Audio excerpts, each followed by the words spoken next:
பிரியமானவர்களே, இயேசு கிறிஸ்துவின் நாமத்தில் உங்களுக்கு என் அன்பின் வாழ்த்துக்கள். இயேசு கிறிஸ்து கல்வாரி சிலுவையிலே ஆணிகளால் கடாவப்பட்டு தன் வஸ்திரங்களை இழந்தவராய், தலையிலே முள்முடி சூட்டப்பட்டவராய், தலையிலிருந்து கால் வரைக்கும் காயப்படுத்தப்பட்ட இரத்தம் வடிய வடிய அந்த சிலுவையிலே தொங்கிக் கொண்டிருந்த காட்சியை நினைத்து பாருங்கள்.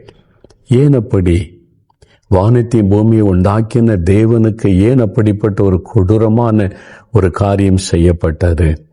எனக்கு அன்பானவர்களே, யாருமே அவரை சிலுவையில் அறைந்து கொன்றுவிட முடியாது. அவர் தேவன், மரித்தோரையும் உயிரோடு எழுப்பினவர்.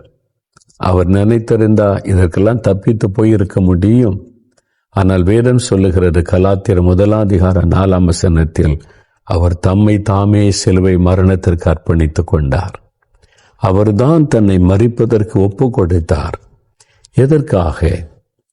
ரோமர் 5:8 சொல்லுகிறாரு, நாம் பாவிகளாயிருக்கையில் கிறிஸ்து நமக்காக மரித்ததினாலே தேவன் நம்மேல் வைத்த தமது அன்பை விளங்க பண்ணுகிறார்.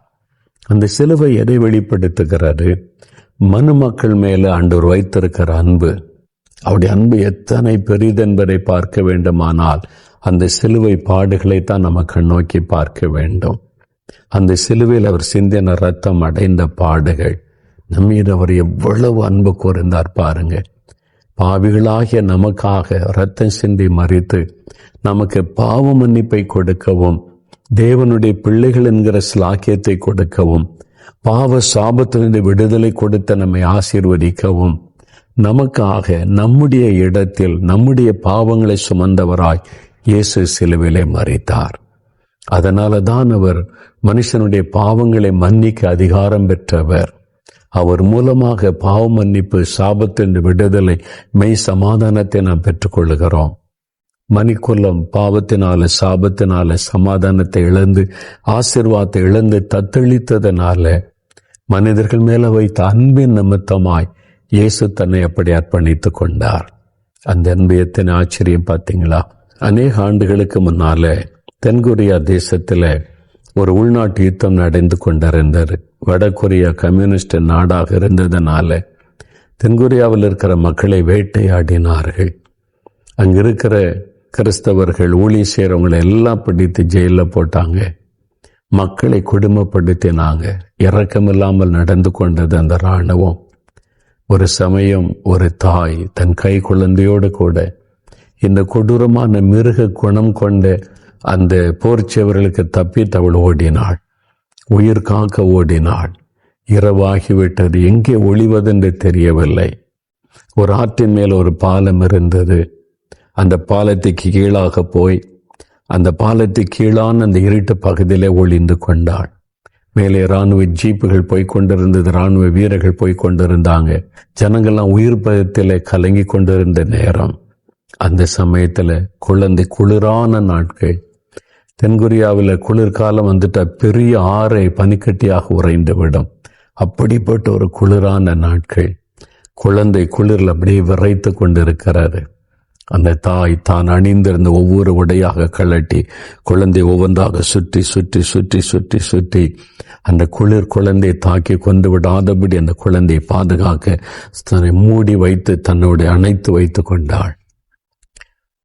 காலையில அந்த வழியாக 2 கிறிஸ்தவ மிஷினரி பெண்கள் அந்த பாலத்தை கடந்து போகிற சமயம் பாலத்திற்கு கீழே இருந்து ஒரு குழந்தை அழுகிற சத்தம் கேட்டாரு. ஒரு குழந்தை அழுகிற சத்தம் கேட்கிற இந்த தேடி அவர்கள் வந்து பார்த்தபோது பாலத்திற்கு கீழே துணியினால் போர்த்தப்பட்ட ஒரு குழந்தை அது உயிரோடு சத்தமிட்டு கொண்டிருந்தார். அதை அணைத்து கொண்ட வண்ணமாய் தன் சரீரத்தில் உடைகள் எல்லாம் இல்லாமல் மரித்து போன நிலைமையில, குளிரினால மரித்து போன நிலைமையில அந்த தாய் அந்த குழந்தையை அணைத்து கொண்ட நிலைமையில மரித்து கிடந்ததை கண்டார்கள். அந்த தாயினுடைய அன்பு, என் குழந்தை மரித்து விடக்கூடாதென்று, அதற்காக நான் மரிக்கட்டும், நான் மரித்தால் பரவாயில்லை என்று, அந்த குளிரிலே தன் உயிர் போய்விடும் என்று தெரிந்தோம் தன் வஸ்திரங்களை எல்லாம் களைந்து அந்த குழந்தையை சுற்றி சுற்றி சுற்றி அந்த குழந்தையை பாதுகாக்க தன் உயிரை கொடுத்த அந்த தாயினுடைய அன்பு அந்த மிஷினரி சகோதரியுடைய கண்களிலே கண்ணீரை கொண்டு வந்தார். அந்த குழந்தை பத்திரமாய் கொண்டு வந்து பாதுகாத்து அவர்கள் வளர்த்தார்கள். உண்மையாய் நடந்த சம்பவம் இது. ஒரு தாயனுடைய அன்பு. என் குழந்தைக்கு பதிலா நான் சாகிறேன், என் குழந்தை பிழைத்து கொள்ளணும். அதுதான் இயேசுவின் அன்பு. பாவத்தினால சாபத்தினால இந்த ஜனங்க சாகுறாங்க, பாதிக்கப்படுறாங்க, அழிக்கப்படுறாங்க, நரகத்துக்குள்ள போறாங்க. அந்த பாவம் என் மேல வரட்டும், நான் அவங்களுக்காக தண்டிக்கப்படட்டும், நான் அவங்களுக்காக மறிக்கட்டும். அவங்க பாவம் மன்னிக்கப்படணும், சாபத்திலிருந்து விடுதலை பெறணும், அவங்க ஆசீர்வதிக்கப்படணும். அதையெல்லாம் நானே எடுத்துக்கொள்ளுகிறேன் என்று சொல்லி அந்த சிலுவையிலே அவமானத்தை சகித்தார், பாடுகளை சகித்தார். வஸ்திரத்தை எல்லாம் இழந்தவராய் தனித்த சிலுவிலே தொங்கி மறிக்க தனி ஒப்பு கொடுத்தார். இவ்வளவாய் நம் மீது அன்பு கூர்ந்தார். உங்க மேல அன்பு கூர்ந்தார். உங்க மேல அவருக்கு எவ்வளவு அன்பு பாருங்க. அந்த சிலுவை நோக்கி பாருங்க. வேற எதை குறித்து நமக்கு மேன்மை பாராட்டவே முடியாது. ஆனால் பவுல் சொல்லுகிறார், இயேசு கிறிஸ்துவின் சிலுவை குறித்த அல்லாமல் வேறு ஒன்றை குறித்து நான் மேன்மை பாராட்டாமல் இருப்பேனாக. கலாத்தியர் 6:14 அப்படி சொல்லுகிறார். இன்னைக்கு எதை குறித்து பெருமை பாராட்டுறோம்? குடும்பத்தை குறித்த பெருமை, பணத்தை குறித்த மேன்மை, படிப்பை குறித்த மேன்மை. ஆனால் சிலுவைக்கு முன்னால வரும்போது சிலுவை குறித்து மட்டுமே தான் நான் மேன்மை பாராட்ட முடியும். எல்லாம் அதற்கு முன்பாக ஒன்றுமில்லை என்பதை நாம் உணர்ந்து கொள்ள முடியும். அவர் இவ்வளவாய் நம் மீது அன்பு கூர்ந்தார். உங்கள் மேல் அன்பு கூர்ந்தார். சகோதரி, உங்க மேல இயேசு அன்பு கூர்ந்தார். சகோதரனே, உங்க மேல இயேசு அன்பு கூர்ந்தார். சிலுவையிலே தன்னை பலியாய் ஒப்பு கொடுத்த அந்த இயேசுவின் அன்பை நினைத்து பாருங்க. அந்த அன்பான ஆண்டவருக்கு உள்ளத்துல இடம் கொடுத்திருக்கிறீங்களா? அந்த அன்பை நீங்க சொந்தமாக்கி கொண்டீங்களா? எனக்காக என் மேல இவ்வளவு அன்பு வைத்துமை பலியா கொடுத்தீங்களா? ஆண்டவரே, நீர் எனக்கு வேணும், நீ அவரை உங்களுக்கு சொந்தமாக்கி கொண்டீங்களா? அல்லது வெறுமன தூரத்தில் இருந்து இயேசு எல்லாருக்காக மரித்தார் என்று சொல்லி கொண்டிருக்கிறீங்களா? யோசித்து பாருங்க. அந்த அன்பான ஆண்டவர் சிலுவையிலே தன்னுடைய அன்பை வெளிப்படுத்தின ஆண்டவர் இன்றைக்கு உங்களை பார்த்து சொல்லுகிறார், என் மகளே, என் மகனே, உனக்காகத்தான், உன் பாவத்தை மன்னிக்கத்தான் நான் சிலுவையிலே பாவமானேன். உன் சாபங்களை மாற்றத்தான் நான் சிலுவையிலே சாபமானேன். உன்னுடைய சரீரத்தில் சுகம் கொடுக்கத்தான் என் சரீரத்தை காயப்படுத்தி ஒப்பு கொடுத்தேன். உன் மேல வைத்த அன்பு என்று ஆண்டவர் சொல்லுகிறார். அந்த அன்பை சொந்தமாக்கி கொள்றீங்களா? இயேசுவே, என் மேல உமக்கு இவ்வளவு அன்பா? எனக்காக உண்மையே பலியாய் கொடுத்தீரா? நீர் எனக்கு வேணும்னு சொல்லி அவரை ஏற்றுக்கொள்வீங்களா? அல்லது அவர் வேண்டாம் நீ புறம்பே தள்ள போறீங்களா? யோசித்து பாருங்க. இதுவரை அவரை ஏற்றுக்கொள்ளாவிட்டா இன்றைக்கு ஒரு நல்ல தருணம். அவரை ஏற்றுக்கொள்ள என்ன செய்யணும்? அவர் வந்து வாசம் பண்ணுகிற இடம் நம்முடைய இருதயம். நமக்குள்ளே வந்து வாசம் பண்ணுகிறார். நம்முடைய சரீரம் தேவனுடைய ஆலயமா இருக்கிறது என்பதாக வேதம் சொல்லுகிறது. நமக்குள்ளதான் அவர் வாசம் பண்ணுவார். அவருக்கு வேற புண்ணிய ஸ்தலம் எல்லாம் கிடையாது.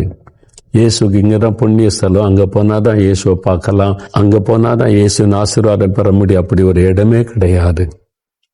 அவர் வாசம் பண்ணுகிற இடம் உடைய இருதயம். இயேசுவே, நீர் என் மேல் இவ்வளவு அன்பு கூர்ந்து என் பாவ சாபங்களை சுமந்தீர் என்பதை விசுவாசிக்கிறேன். என் உள்ளத்துல வாங்க, என் பாவத்தை மன்னிங்க, இந்த சாபத்தை எல்லாம் மாற்றுங்க, என்னை ஆசீர்வதிங்க அப்படின்னு ஜெபித்தா போதும், உடனே உங்களுடைய உள்ளத்துல வந்துடுவார். இப்ப விசுவாசிக்கிறீங்களா?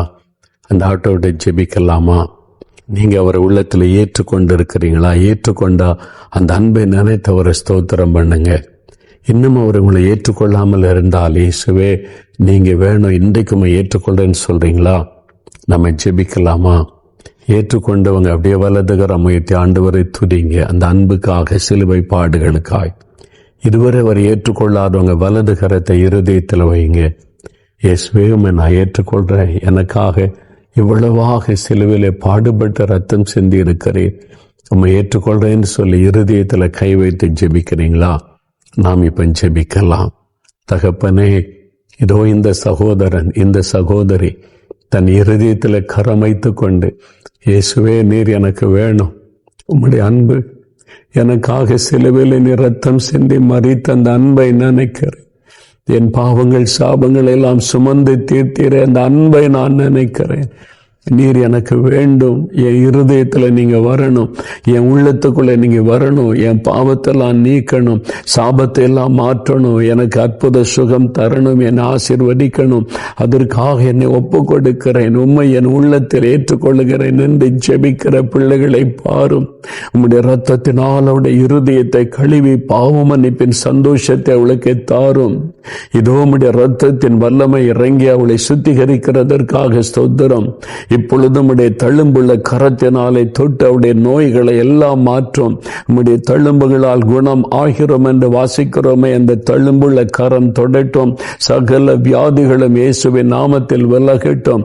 இந்த சாபம் என்னை தொடர்ந்து வருகிறதே, இந்த சாபத்தினால் பாதிக்கப்பட்டு நிற்கிறேனே, இயேசுவே இறங்கும் என்று ஜெபிக்கிற பிள்ளைகளை நீர் பாரும். இவர்களுக்காக சாபமானதை நினைத்தருளும். இயேசுவின் இரத்தத்தினால் சாப கட்டுகள் அறுக்கப்படட்டும், சாப சங்கிலிகள் முறிக்கப்பட்டு போகட்டும்.